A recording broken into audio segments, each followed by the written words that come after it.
은혜 주실 줄 믿고 예수님의 이름으로 기도합니다. 아멘. 여러분, 우리가 살고 있는 이 시대를 가리켜서 황금 만능주의 시대라고 그렇게 말합니다. 그래서 우리가 살아가면서 모든 문제를 돈으로 해결하려고 그렇게 생각하는 경우가 굉장히 많습니다. 그래서 돈이 많으면 그 주변 사람들이 몰려들고 그 사람 돈이 위력이라는 것은 대단합니다. 근데 여러분, 우리가 성경을 보게 되면 우리에게 돈보다도 더 귀한 것이 있다. 금보다도 귀한 것이 있다. 그게 바로 우리의 믿음이라고 말하고 있습니다. 여러분, 우리가 살아가면서 돈으로 사느냐 믿음으로 사는가, 이 두 가지는 항상 우리에게 갈등을 이야기합니다. 그래서 여러분, 우리가 돈이 많이 생기면, 돈이 생기는 일이라고 그러면 우리는 하나님보다도 믿음보다도 주일 성수보다도 먼저 돈 있는 곳으로 달려가는 것이고, 돈이 있는 곳이라면 우리의 신앙보다, 우리의 믿음보다 우선하는 경우가 굉장히 많습니다. 여러분, 우리가 신앙생활하면서 믿음으로 산다고 한다면 우리는 돈보다도 믿음을 쫓아가는 삶이 되어야 되는데 그렇지 못할 때가 너무나 많다는 것입니다. 사도 바울은 디모데전서 6장 10절에서 이렇게 말합니다. 돈을 사랑함은 일만하게 뿌리가 되나니 이것을 탐내는 자는 미혹을 받아 믿음을 떠나 많은 근심으로 자기를 찔렀도다고 말씀하고 있습니다. 돈 때문에, 금 때문에 신앙생활을 저버리는 사람은 세상에 수도 없이 많습니다. 그럼에도 불구하고 여러분, 지금도 여전히 돈보다도 금보다도 우선으로 믿음으로 살려고 하는 사람도 세상에 굉장히 많이 있습니다. 우리가 편안하고 안전하고 아무 위기가 없이 살아갈 때는 아무도 믿음을 알 수가 없습니다. 우리 안에 고난이 오고 핍박이 오고 힘든 일이 우리에게 닥칠 때 그때 우리의 믿음이 증거되는 것입니다. 성경에 보면 가장 고난을 많이 받은 사람이 우리가 잘 아는 욥이라는 인생입니다. 여러분, 우리가 욥을 보면 그 고난이라는 것은 이루 상상할 수가 없습니다. 우리의 생각으로는, 여러분, 만약에 우리가 그런 일을 당한다면 여기서 견딜 사람 별로 많지 않습니다. 욥이라는 인물은 10자녀를 잃어버리고 자기 재산도 다, 그 많은 재산 다 없어져 버리고, 그리고 자기 부인은 욥에게 욕을 하면서 하나님을 저주하고 떠나가 버렸어요. 여러분, 거기에 여러분 다 잃어버렸음에도 불구하고 자기 자신이만이라도 건강하면 괜찮은데 자기도 여러분 질병으로 고통당해서 자기 육체가 너무너무 힘들고, 그리고 고름으로 가득 찬 육체를 보면서 이 벌레들이 여러분 이 고름을 핥을 정도, 그러니까 이 욥이 그것을 기와장으로 긁어내리는 그런 일이라고. 욥이 이렇게 많은 고난 속에서도 욥이 고백한 말이 있습니다. 내가 가는 길을 그가 아시나니 그가 나를 달려놓은 후에는 내가 순금같이 되어서 나오리라. 여러분, 순금이라는 거, 여러분 오늘 요 사이에 금이 얼마나 비쌉니까? 순금이 어떻게 나옵니까? 불에다가 여러분 이 사금을 사가 불에다 녹이면 모든 불순물은 다 타버리고 없어지고 금만 나오는 거, 정금같이 나오죠. 그것이 순금입니다. 순금.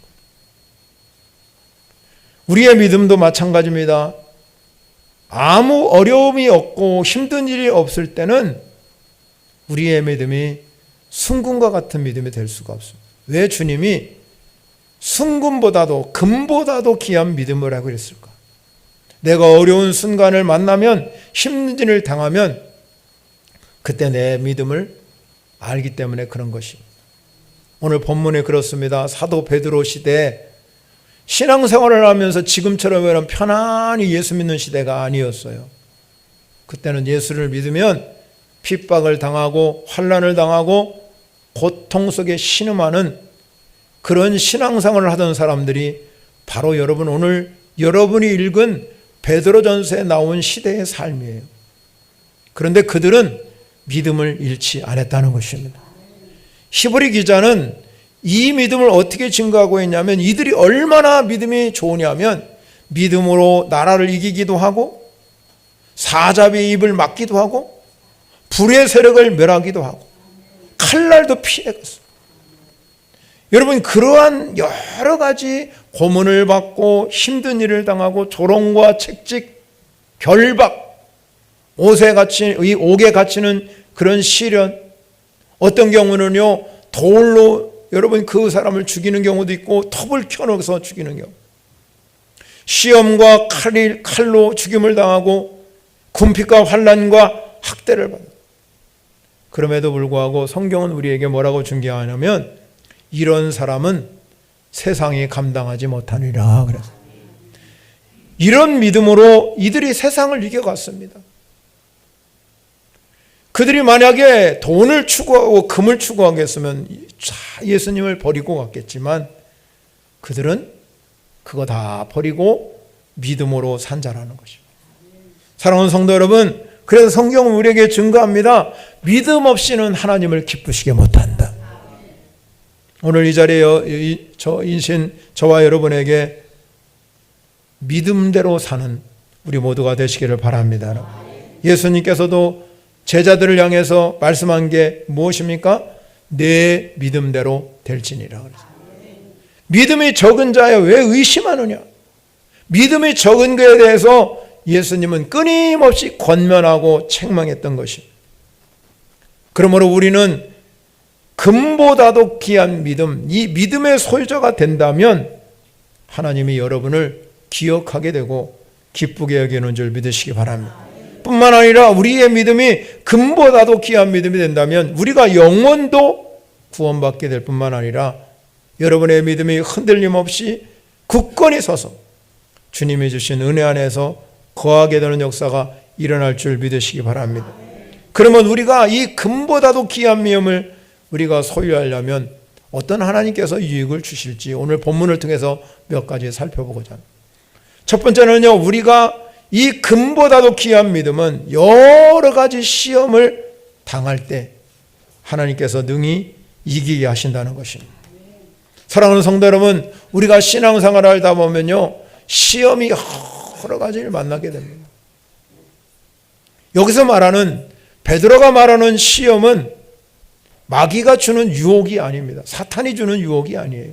내가 유혹에 넘어가는 것이 아니라 시험은 하나님께서 우리의 믿음을 금보다도 더 귀한 믿음으로 성장해 가도록 주시는 시련입니다. 테스트입니다. 그래서 이 시험을 통과하는 성도들은 믿음이 더 강해지고 그리고 주님을 온전히 의지하는 삶으로 바뀌게 되는 줄 믿으시기 바랍니다. 사단이 유혹을 줄 때는 우리가 피해가야 됩니다. 사단을 물리쳐야 됩니다. 세상 사람들은 세상의 유혹에 넘어지는 경우가 많지요. 그래서 세상 사람들은 그 내게 주는 고통과 역경을 그냥 체념 없이 받아들입니다. 그런데 지금 우리 이 베드로에 나오는 시험은 우리의 믿음이 얼마나 강력하냐, 그렇지 않으냐 시험해 보는 겁니다. 우리가 잘 아는 믿음의 조상 아브라함, 믿음의 조상을 아브라함이라고 이야기하죠. 그러면 왜 이 아브라함은 믿음의 조상이 되었겠습니까? 그가 여러분 처음부터 믿음이 좋은 게 아니었어요. 하나님께서 아브라함을 불러주셨잖아요. 그런데 아브라함도 똑같이 하나님이 불러주셨으면 잘되고 형통하고 모든 일이 하나님이 일하시는 것이 정말로 나타나야 되는데 그렇지 않았어요. 아브라함도 여러 가지 시험을 만나게 됩니다.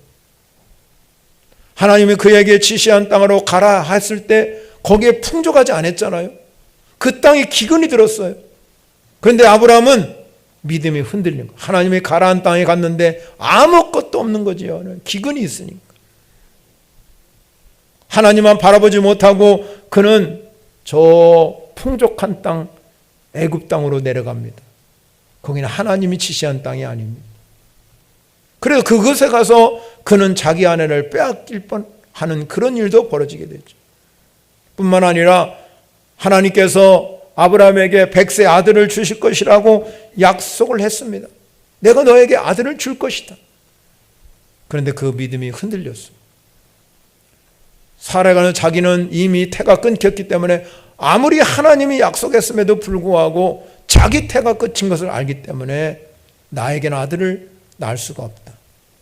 그래서 아브라함에게 자기 몸적인 이 몸종 하가를 주면서 이 몸종을 통해서 아들을 낳게 하십시오. 그래서 난 사람이 이스마엘이에요. 근데 여러분 어떤 일이 벌어졌습니까? 하나님의 약속을 믿지 않았던 아브라함은 13년이라는 세월을 하나님이 아브라함을 만나주지 않았습니다. 왜? 하나님을 의심하고 하나님을 불신했기 때문에 그렇습니다. 13년이 지난 후에 하나님께서 아브라함에게 나타나셨어요. 그때 나이가 몇 살이었냐면 99세 때.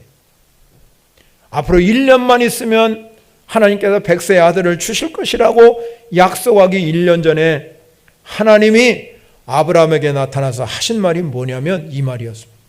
나는 전능하신 하나님이라. 너는 내 앞에서 행하여 완전하라. 나는 전능하신 하나님이라는 거 못할 일이 어디 있습니까? 하나님은 무엇이든지 할 수 있는 분인 줄 믿으시기 바랍니다. 나는 전능하신 하나님. 너는 내 앞에서 행하여 완전하라는 것은 너는 내 믿음대로 내가 약속한 말씀을 믿고 살면 내가 100세에 너에게 아들을 주실 것이다. 그때 여러분 아브라함은 깨달은 거예요. 아, 하나님은 전능자시구나. 그러니 못할 일이 없잖아요. 그러니까 100세에 아들을 허락해 주셨습니다. 그런데 여러분 그 아들이 얼마나 귀하겠습니까? 애주중지. 근데 하나님이 그가 어느 정도 성장해 갔을 때 그 아들을 하나님께 바치라고 그랬을 때 그때서 이 아브라함은 금보다도 귀한 믿음을 소유하고 있었습니다. 아들이 먼저냐? 믿음이 먼저냐? 여러분, 이 아브라함은 지금까지 자기가 생애를 살아오면서 여러 가지 시험을 견뎌왔어요. 실패도 해봤고 흔들리기도 하고 믿음이 없어서 연약해졌을 때도 있었는데 100세가 되니까 아들을 딱 주셨다 이 말이에요. 그분이 전능하신 하나님이시다. 그래서 그는 하나님께서 네 아들 바치라고 그랬을 때 그의 믿음은 바뀌었습니다. 죽은 자도 살리시고 없는 것도 있는 것처럼 부르시는 하나님이라고 고백했습니다. 그의 믿음은 부활의 믿음으로 바뀌어 있었습니다. 여러분, 이렇게 기쁜 마음으로 즐거운 마음으로 이삭을 바쳤을 때 하나님은 그에게 이렇게 말하고 있습니다. 내가 이제야 내가 하나님을 경외하는 줄을 알노라. 하나님을 경외한 줄을 안다고 그랬어요. 그리고 너를 통해서 천하 만민이 복을 받을 것이다. 여러분, 우리가 살다 보면 이렇게 여러 가지 시험을 만날 수 있어요. 오늘 성경은 우리에게 뭐라고 말하냐면 6절에 가면 이제 여러 가지 시험으로 말미암아 잠깐 근심이 됩니다. 사람이기 때문에 육신적으로 연약하잖아요, 우리는. 그러니까 시험이 나에게 이런 어려운 시험이 되면 근심이 되지요. 그러나 근심은 잠깐입니다. 그리고 나서 우리에게는 이 시험이 올 때 꼭 알아야 할 한 가지 삶의 태도가 있는데 그게 오늘 성경에서 뭐라고 말하냐면 오히려 크게 기뻐하는도다. 기뻐한다는 것. 왜 우리는 이러한 시련이 오고 어려움이 왔을 때 기뻐할 수 있겠습니까? 우리가 당하는 시험은 영원하지 않다는 것입니다. 그 시험을 통과하면 하나님의 은혜와 축복이 있기 때문에 그렇습니다. 그래서 우리가 당하는 시험은 영원한 것이 아니기 때문에 결코 그 시험이 여러분이 당한 이 환난이 여러분이 당한 질병이 우리를 결코 넘어뜨릴 수 없는 줄 믿으시기 바랍니다. 그래서 우리는 오히려 그 시험은 잠깐 근심할 수 있는 일이지만, 여러분, 우리가 그 시험을 믿음으로 지키는 사람은 하나님의 보상이 따라오는 줄 믿으시기 바랍니다. 야고보 기자는 이렇게 말합니다. 야고보 기자가 똑같이 말해요. 야고보서 1장 2절부터 4절의 말씀을 봅니다. 내 형제들아, 너희가 여러 가지 시험을 당하거든 온전히 기쁘게 여기라. 왜 온전히 기쁘게 여기라고 그랬을까?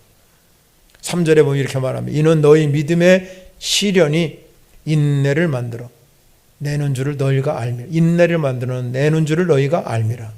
인내를 온전히 이루라. 이는 너희로 온전하고 구비하여 조금도 부족함이 없게 하려 함이라. 우리를 왜 여러 가지 시험을 당했을 때 기쁘게 여길 이유가 뭐냐면, 우리를 온전하고 구비하고 조금도 부족함이 없게 하기 위해서 하나님께서 이런 여러 가지 시험을 허락해 주신다 이 말이에요. 그러면 여러분들이 이러한 시험을 통해서 우리의 믿음이 계속해서 연단을 받게 되잖아요. 순금이 나오는 과정처럼 우리도 연단을 쭉 받게 되면 우리의 믿음이 금보다도 귀한 믿음으로 바뀌는 줄 믿으시기 바랍니다. 그래서 우리가 내게 이런 시험이 오면 기쁨으로 받아들일 수가 있는 겁니다.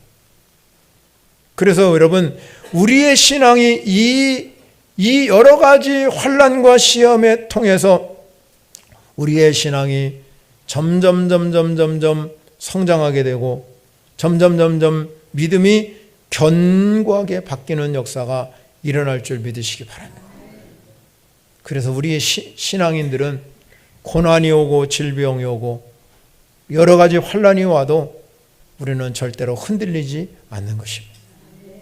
그래서 어떤 사람이 이야기합니다. 시련은 그 사람이 얼마나 위대한가를 시험하기 보기 위해서 하나님이 부여하신 시금석이다, 이렇게 말합니다. 내게 찾아오는 여러분 고난, 질병, 환난 때문에 여러분은 어떤 반응을 하고 삽니까? 내가 여러분 금보다도 더한 믿음을 가지려고 그러면 여러분 이런 고난과 질병과 고통이 찾아와도 능히 감당할 수 있는 믿음을 가지시기를 바랍니다. 저는 주님께서 여러분을 통해서 살아서 역사하기 때문에 우리 하나님께서 여러분이 일하심을 보게 될 줄 믿으시기 바랍니다. 그래서 바울은 고난을 당하고 있는 빌립보 교회를 향해서 뭐하냐고 말하면 주 안에서 항상 기뻐하라. 내가 다시 말하노니 기뻐하라. 왜 그들을 기쁨을 잃지 말라고 그랬습니까?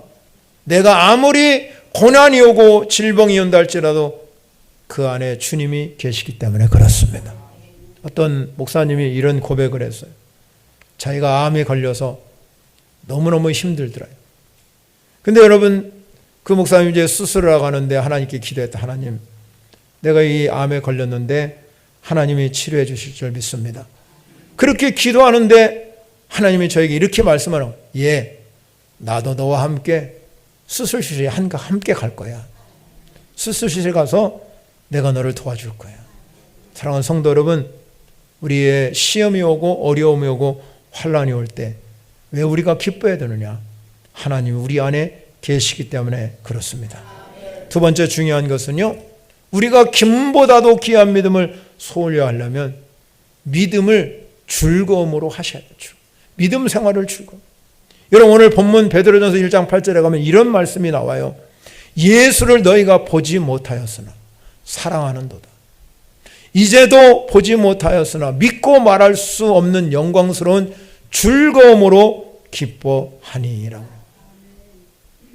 그 당시 신앙인들도 마찬가지. 예수님 보지 못했어요. 지금도 보지 못하고 핍박이 오고 환난이 와도 보지 않아요. 그러나 그들이 믿음을 소유할 수 있는 이유는 단 한 가지입니다. 하나님께서 주실 영광을 즐거워하며 기뻐했기 때문에 그렇습니다. 그러면 여러분 그 당시에 베드로가 그 당시에 그리스도인에게 여러분 우리가 하나님 본 적 없어요. 예수 본 적 없습니다. 그러나 우리의 믿음을 잃지 마십시오. 즐거운 있게 신앙생활을 하시기를 바랍니다. 그렇기 때문에 성경은 우리에게 말하죠.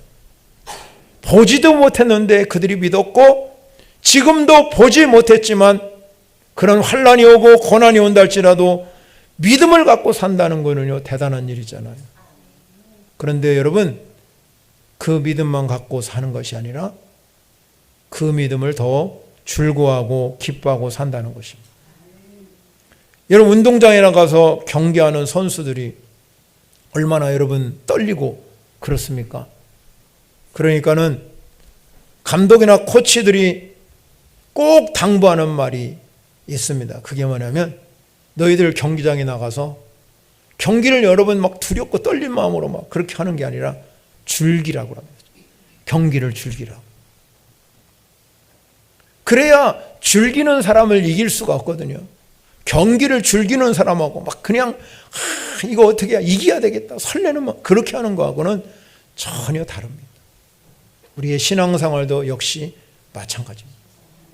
여러분 바울이 말하잖아요. 우리의 신앙생활은 꼭 경기하는 선수와 같다는 것입니다. 여러분에게 이런 어떤 환경과 어려움이 있다 할지라도 신앙생활을 즐기는 사람은 이길 수가 없는 거예요. 여러분 힘들고 어렵다고 할 때 늘 부정적으로 생각하는 사람 많잖아요. 그 사람은 삶을 즐기지 못해요. 늘 안 된다, 어렵다, 힘들다, 못한다. 그렇게 사는 사람들은 늘 부정적인 생각하는 사람은 삶을 즐기지 못해. 환경은 똑같은데 내가 지금 상황은 똑같은데도 즐기는 사람은 달라요. 할 수 있다. 내 삶이 참 좋다. 행복하다. 이렇게 변화되지만 즐기지 못하는 사람은 매일 똑같은 환경인데 그러지 못한다는 거예요. 예수님 제자 중에 우리가 잘 아는 의심 많은 도마가 있습니다. 부활하신 후에 예수님이 제자들이 나타나는데 도마만 믿어지지 않는 거예요. 다른 사람들은 부활의 주님을 보고 기뻐하고 즐거워했는데도 불구하고 도마는 도저히 믿을 수가 없는 거예요. 그래서 도마는 아니 십자가에 못 박혀 돌아가신 분이 어떻게 살아날 수 있을까? 자기 생각으로 자기 상상으로 아무리 여러분 쥐어짜봐도 나올 수가 없죠. 내 앞에 지금 눈에 펼쳐진 예수님이 여기 계신데도 의심하는 거예요. 도마는 여러분 그렇게 말했습니다. 예수님 손에 못자국을 보여주십시오. 그리고 허리에 창자국을 옆구리에 창자국. 그렇게 예수님이 대답하잖아요. 그러면 내 옆구리를 만져봐라. 이 옆구리를 만져보라고 그랬을 때 여러분은 얼마나 이 도마가 그걸 만지면서 얼마나 여러분 진짜 예수님인 걸 깨달았어요. 그때 여러분 도마는 엎드려서 말했습니다. 나의 주 나의 하나님이시여. 사랑하는 성도 여러분, 우리의 신앙생활은 금보다도 귀한 믿음을 갖고 사는 삶이 돼야 할 줄 믿으시기 바랍니다. 그래서 도마에게 예수님이 말하잖아요. 너는 나를 본고로 믿느냐? 만져보고 못자국을 보고 그러고 믿느냐? 성경 우리에게 이렇게 말하죠. 보지 못하고 믿는 자들이 복되도다. 오늘 바로 이 베드로에 나와 있는 이 사람들이 서신시를 보내는 이 베드로의 마음이 여러분은 예수님을 보지도 못하고 이제도 보지 못하는데 그 진리이신 주님을 바라보는 그 삶은 너무나 귀하고 즐겁습니다. 그런데 여러분 거기에 만족한 것이 아니라 여러분들이 그런 핍박과 그런 환난 가운데도 즐거움으로 신앙생활하는 거 보니 너무 기쁩니다. 즐거움을 가지고 신앙생활 하시기 바랍니다. 그게 금보다도 귀합니다. 어떠한 환경이 어떠한 여러분 시련이 와도 즐기고 내 삶이 행복하구나. 내가 여러분 지금 어렵고 힘든 상황에도 내 삶이 행복하다고 느끼며 즐기는 사람은 이길 수가 없습니다. 그래서 히브리 기자가 이렇게 말합니다. 믿음은 바라는 것의 실상이에요. 보이지 않는 것들의 증거니 선진들도 이로써 증거를 얻었다. 여러분 안에 이 믿음이 변함없으시기 바랍니다. 왜 그렇습니까? 결국은 믿음대로 살면 결국 뭐라 그랬습니까? 영혼을 구원받게 됩니다. 구원의 결과로 가족이. 우리가 신앙생활하다 보면 금 때문에 넘어지고 돈 때문에 넘어지고 자녀 때문에 가정 때문에 신앙을 잃어버리는 경우가 굉장히 많아요. 그래서 결국 영혼 구원을 받지 못하는 안타까운 상황이 세상에 수없이 벌어지고 있습니다. 그런데 오늘 베드로는 우리에게 금보다도 귀한 믿음을 소유하는 성도 여러분이 되라고 권면하고 있습니다. 그러면 우리가 이렇게 여러 가지 시험을 오면서도 그 상황을 기뻐하고 즐거워하며 그렇게 신앙생활하들에게 왜 우리가 이렇게 신앙생활을 해야 됩니까? 금보다도 귀한 믿음을 소유한 사람은 하나님의 보상이 주어지기 때문에 그렇습니다. 오늘 성경은요, 여러분들이 신앙생활하면서 금보다도 귀한 믿음을 가지고 사는 사람에게 뭐라고 하나님이 말씀하냐면 5절에 가면 이렇게 말합니다. 5절을 큰 소리로 한번 읽어보겠습니다. 시작. 너희는 말세에 나타나기로 예비하신 구원을 얻기 위하여 믿음으로 말미암아 하나님의 능력으로 보호하심을 받았느니라. 아멘. 내가 신앙생활 때문에 부당한 대우를 받고 신앙생활 하다가 손해볼 수도 있고 신앙 때문에 고통받을 때도 있고 어려움을 호소할 때도 있지만 오늘 우리가 금보다도 귀한 믿음을 소유하는 이유가 딱 한 가지예요. 하나님의 보호하심이 있기 때문에.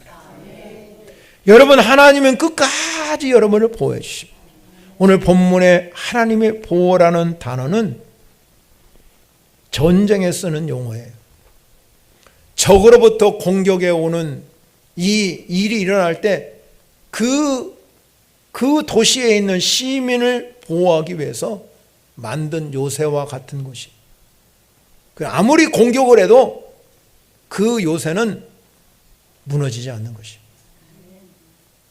하나님께서 여러분 어떤 상황과 형편 속에 있다 할지라도 돈을 쫓아가고 또 금을 쫓아가고 세상을 쫓아가는 사람은 하나님의 보호가 없지만 내가 그런 상황 가운데서도 믿음으로 살고자 하는 사람에게는 하나님의 보호하심이 있다는 겁니다. 다니엘 세 친구를 한번 여러분 성경 속에 보시기 바랍니다. 그들은 바벨론으로 포로생으로 잡혀가서 살아가다가 신앙 때문에 풀무 속에 들어갈 수밖에 없는 형편에 있었습니다. 금신상에 절하지 아니하면 너희들을 풀무 속에 집어넣었다고 했을 때 얼마나 여러분 당황했겠습니까? 여기서 그냥 하나님 없다고 할까? 여러 가지 생각이 교차했겠지요. 그러나 그들은 주저함이 없었습니다. 우리는 내가 믿는 하나님 때문에 내가 믿음으로 살기 때문에 풀무 속에 들어간다 할지라도 우리는 하나님의 보호하심을 믿습니다.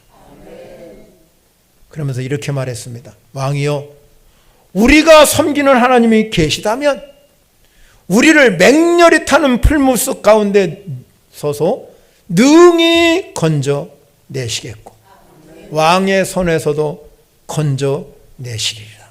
하나님의 보호하심이 있다는 거잖아요. 그런데 더 놀라운 건 뭐냐면 그렇게 하지 아니하실지라도 만약에 하나님 우리의 풀무 속에 집어넣어서 하나님의 보호가 없고 그냥 죽는다 할지라도 우리는 절대로 금신상에 절하지 못합니다. 얼마나 멋진 신앙이에요. 금보다도 귀한 신앙이잖아요.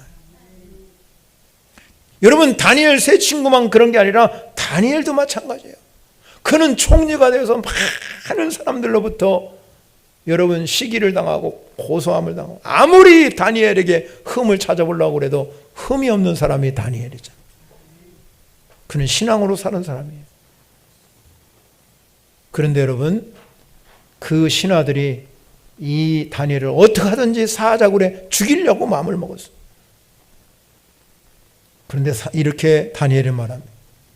다니엘이 이 조서에 왕의 도장이 찍힌 것을 알고도 그는 집에 돌아가서 우윗방에 올라가서 예루살렘을 향해 창문을 열어놓고 전에 하던 대로 늘 일상입니다. 하루에 3번씩 무릎 꿇고 기도하며 그 하나님께 감사하였더라. 얼마나 복된 신앙. 사자굴에 들어간다 할지라도, 자기는 죽으면 죽으리라 할지라도 그 믿음을 잃지 않았다는 것입니다. 믿음대로 산다는 게 얼마나 귀한 일이에요. 하나님의 이 보호하심이 있다 이 말이에요. 주님께서 우리에게 말씀하잖아요. 인자가 올 때에, 하나님이, 예수님이 이 땅에 오실 때 세상에서 믿는 자를 보겠느냐. 믿는 자 없다는 거죠. 그러나 여러분, 주님은 우리에게 칭찬하죠. 내 믿음이 크도다. 구원받은 하나님의 자녀가 이 땅에 살아가면서 금보다도 귀한 믿음을 소유한 사람은 하나님의 보호하심이 있게 되는 줄 믿으시기 바랍니다. 앤드류 머레이라는 유명한 학자가 말합니다. 하나님의 보호는 성도의 모든 것을 보호하는 것입니다. 그 보호는 전능하신 하나님의 보호이며, 그 보호는 일시적인 것이 아니라 계속적이고 끊임없는 보호라고 말하고 있습니다.